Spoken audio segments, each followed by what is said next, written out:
célebre dirigente de lo que era la coordinadora de la Unión Cívica Radical. Hicieron patria ustedes, marcaron un hito histórico. Bueno, escribimos un pedacito de historia en su momento, sí.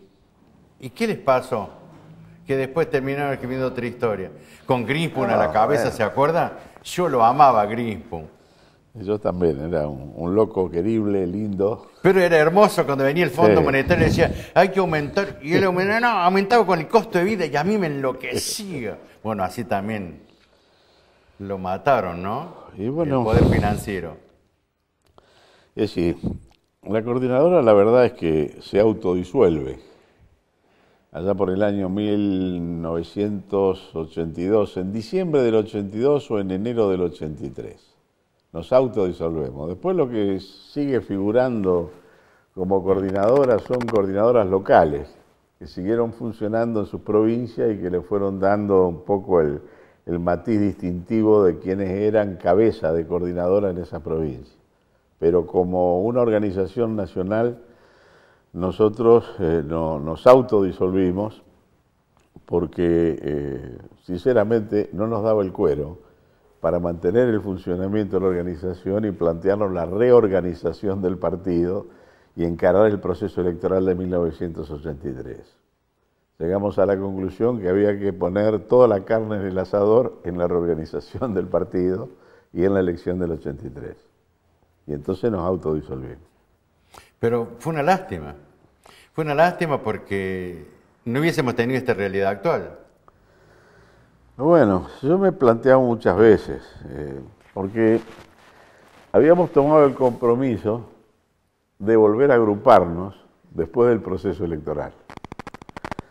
La consigna fue que cada uno recoja toda la fruta que se podía en sus terruños y después del proceso electoral juntábamos todo en una canasta de nuevo. Eso no se dio. Y la verdad era, no sé si hubiera sido posible, porque el tipo de funcionamiento que nosotros teníamos, a partir de una realidad que nos llevó a tener ese tipo de funcionamiento, que era el enfrentamiento con la dictadura militar, nos hacía funcionar como un partido dentro de otro partido. Y yo me pregunto si hubiera sido posible recomponer coordinadora con los niveles férreos de mando que teníamos, una discusión democrática horizontal muy grande, pero una vez que se tomaba la decisión, claro, estaba todo alineado ahí. Si se podía llegar a ser ministro de gobierno o secretario general de presidencia o ministro de X cosa, es decir, había que estar a las órdenes del presidente. Hubiera sido realmente un dislate eso. Pero ustedes eran los únicos que habían interpretado fielmente lo que era la celebridad de Alfonsín, padre.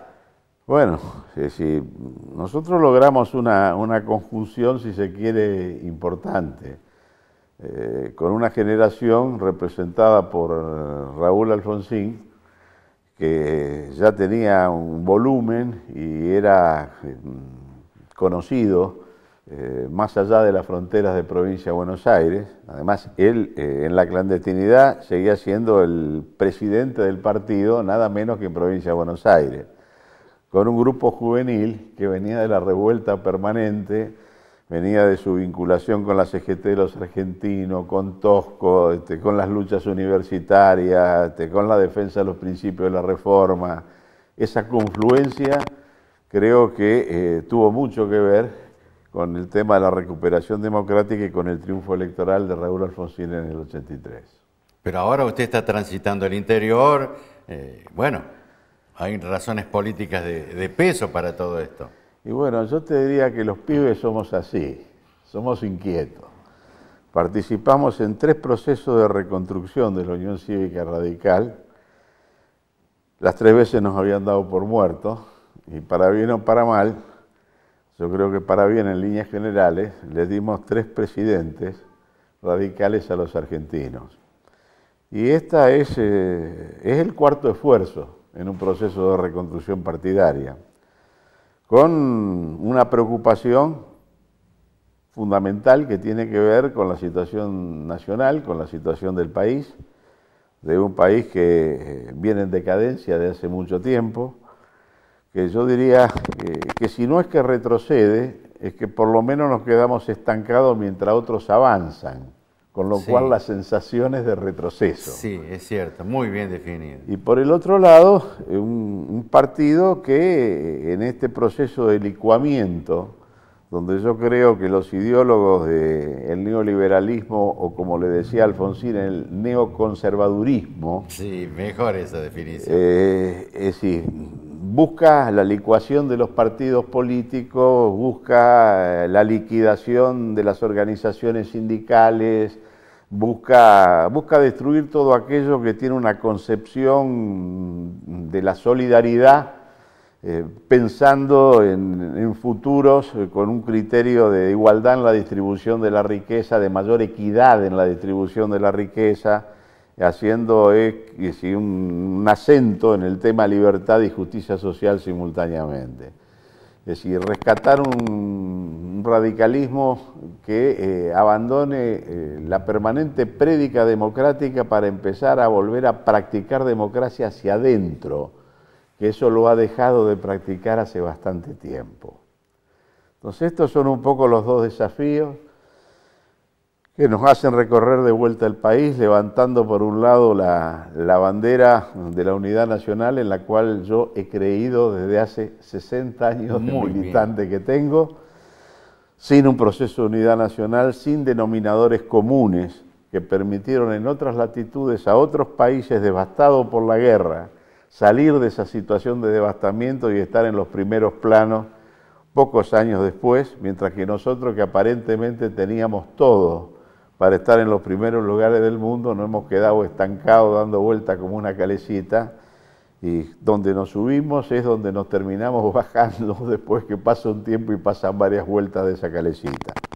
Romper con eso, terminar con eso, implica primero reconocer de que Argentina no puede bancar más parches.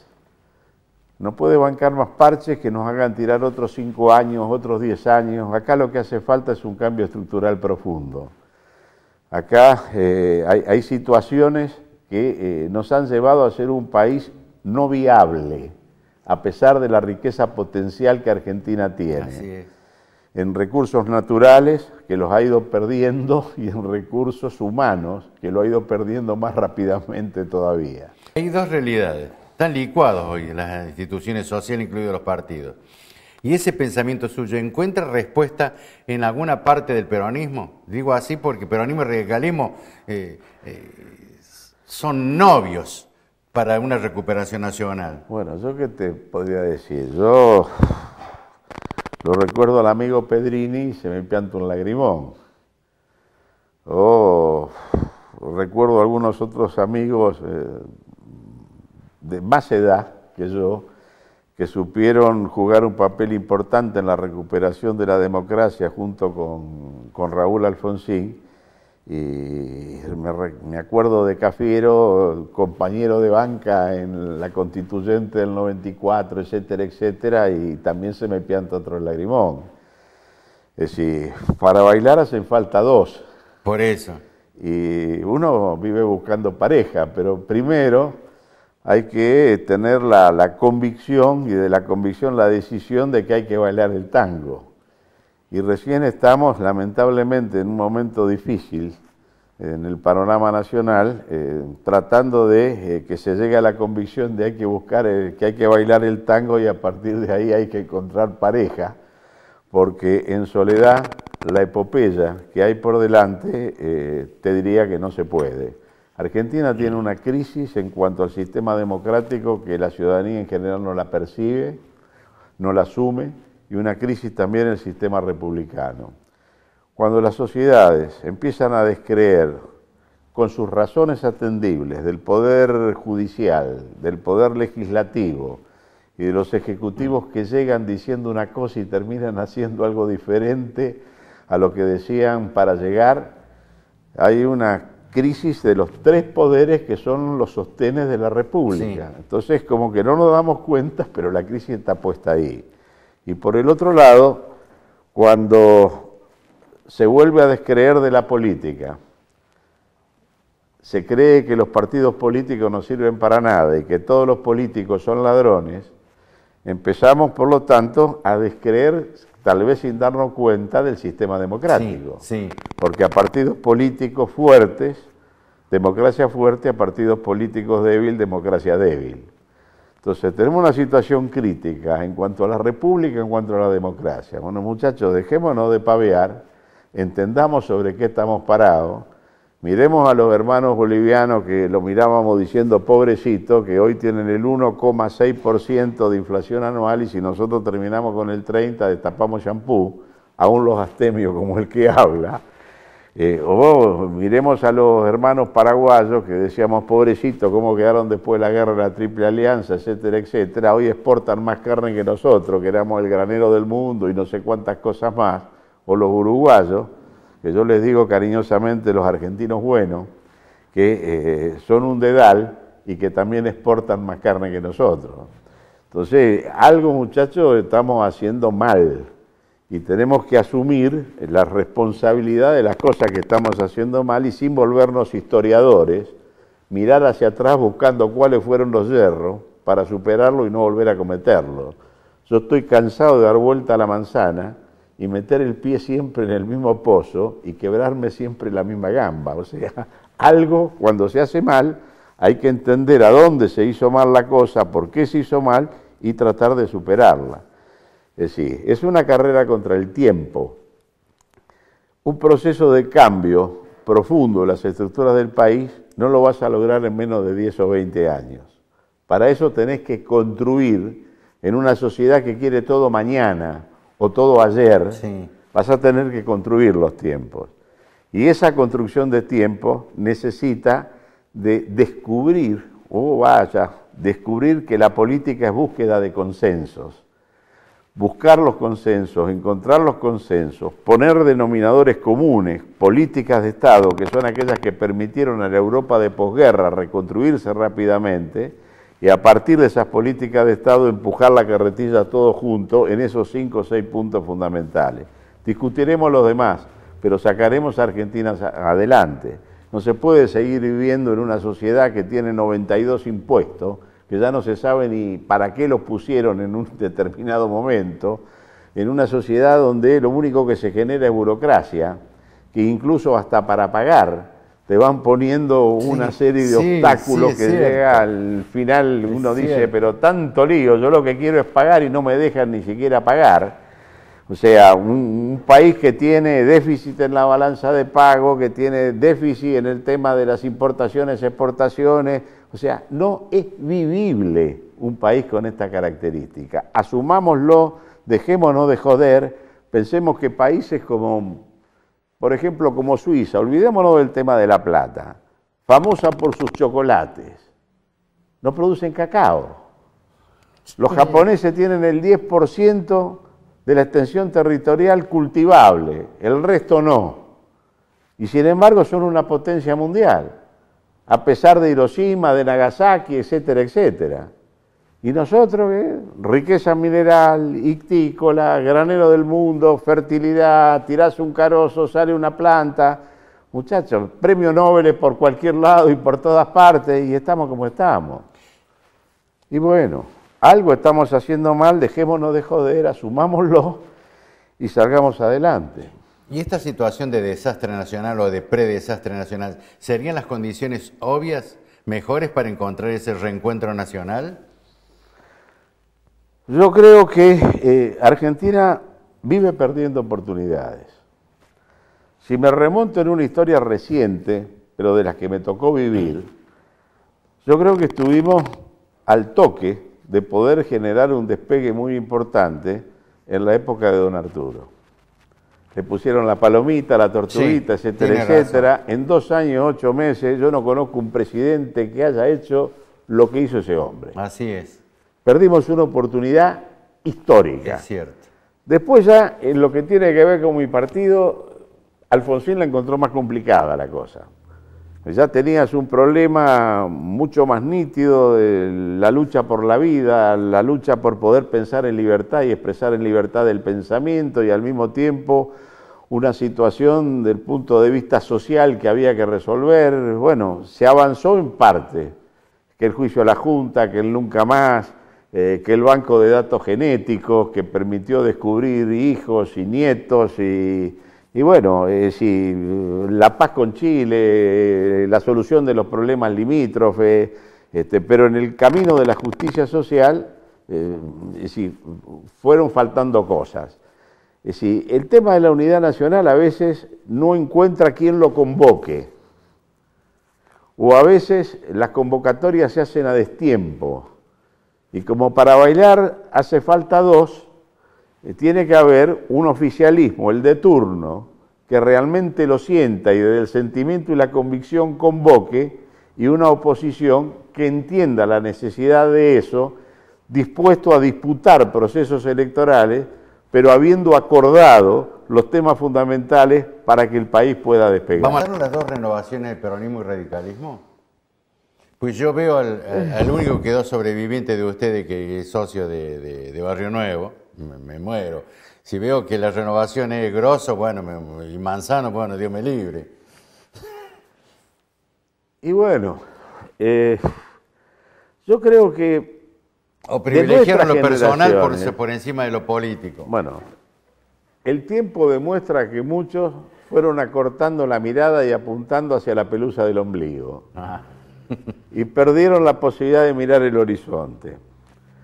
Pero yo no sería tan crítico con las generaciones nuestras, tanto del radicalismo como del peronismo, porque creo que en la vidriera es donde se pueden acumular la mayor cantidad de frustraciones. Pero fuera de la vidriera, en los estamentos intermedios, medios, yo creo que hay gente que sigue teniendo esa mirada límpida, esa mirada sana, esa mirada puesta en el horizonte. Algunos desde la soledad se terminaron yendo a la casa. Algunos otros han tomado cualquier tipo de camino. Pero si uno pregunta, ¿el radicalismo dónde está? El radicalismo está en todas partes. Y lo mismo le va a pasar a un peronista. Hay peronistas por todos lados, radicales por todos lados. Por ahí no están adentro del partido. Por ahí o se volvieron a la casa o están en otro lugar. Pero aquellos elementos y aquellas causas que lo motorizaron en algún determinado momento subsisten. Entonces creo que hay que moverse ahí. Hay que recuperar la mística a partir de ahí. Y yo veo que hay una suerte de confusión en gran parte de la juventud. Sí. Es decir, algunos han comprado relatos. Es decir, hay relatos que vienen a contramano de la historia y que desvirtúan la historia, y algunos los han comprado. Y por el otro lado, otros han comprado soluciones mágicas que determinan el final de los partidos políticos y la política, porque la solución está en manos de los administradores de las grandes empresas que han sido exitosos en lo personal, y entonces digamos que es la etapa donde fenece la política y empiezan los CEOs. Yo creo que hay un profundo error en aquellos que compran relatos y pierden la capacidad de pensar. Mirá, hay tres cosas que a mí me enervan. El seguidismo bobo, Sí. el antiimperialismo bobo, que se creen que están bajando de la Sierra Maestra porque queman una bandera, sin pensar que lo único que están haciendo es degradando un pueblo, que es otra película, porque las políticas en un país las lleva un gobierno que puede cambiar de signo un par de años después. Si a mí, estando en otro país, viera a alguien que quema la bandera argentina, salgo y le parto la cabeza. Y el que la quema dice, no, porque tuvieron una dictadura militar, anda al carajo, nos estás ofendiendo a todos. Y la tercera cosa que me saca, más que nada, es el fundamentalismo. El fundamentalismo es la muerte de la capacidad de pensar, de razonar en libertad, de poder buscar realmente en libertad las soluciones a los problemas que se tienen. Yo creo que estas cuestiones, que de una u otra manera han ido infectando las nuevas generaciones, bueno, es un desafío, un plus todavía, que no nos hace fácil, por supuesto, el camino, pero no tenemos otra alternativa que intentarlo. La guerra no está perdida. Acá tenés un viejo que pelea. Y por lo que escucho vos también tenés ganas de pelear. Y yo estoy seguro que muchos de aquellos que están mirando de los televidentes les pasa lo mismo. Es nuestro país, es nuestro destino, lo que sepamos construir hacia el futuro. Y no tenemos derecho a bajar los brazos. Muchas gracias, Changi. Muchas gracias por haber estado en nuestra casa. Nos dio un voto de confianza, pero fundamentalmente de aspiraciones. Y hay que seguir peleando porque la vida es una eterna lucha, ¿no? Yo confío, no sé si soy sectario, yo confío un pedazo del socialismo, un pedazo del peronismo y un pedazo del radicalismo. Por eso lo respeto a los Barreto, por ejemplo, respeto a los Porras, respetar a los Solá, desprecio a los Manzano, desprecio a los Grosos, desprecio a los Aguat, porque nada tienen que ver ni con uno ni con otro partido. Solamente tienen que ver con la situación personal y el bolsillo particular. Un abrazo, querido Changi, buena estadía en Córdoba. Te agradezco el espacio y la posibilidad de llegar a tu audiencia. Yo le agradezco la posibilidad que usted nos da a nosotros de poder seguir pensando y alentándonos. Un abrazo. Nos despedimos hasta el viernes. Un abrazo, gracias, buenas noches. Nos reencontramos el próximo viernes a partir de la hora 23.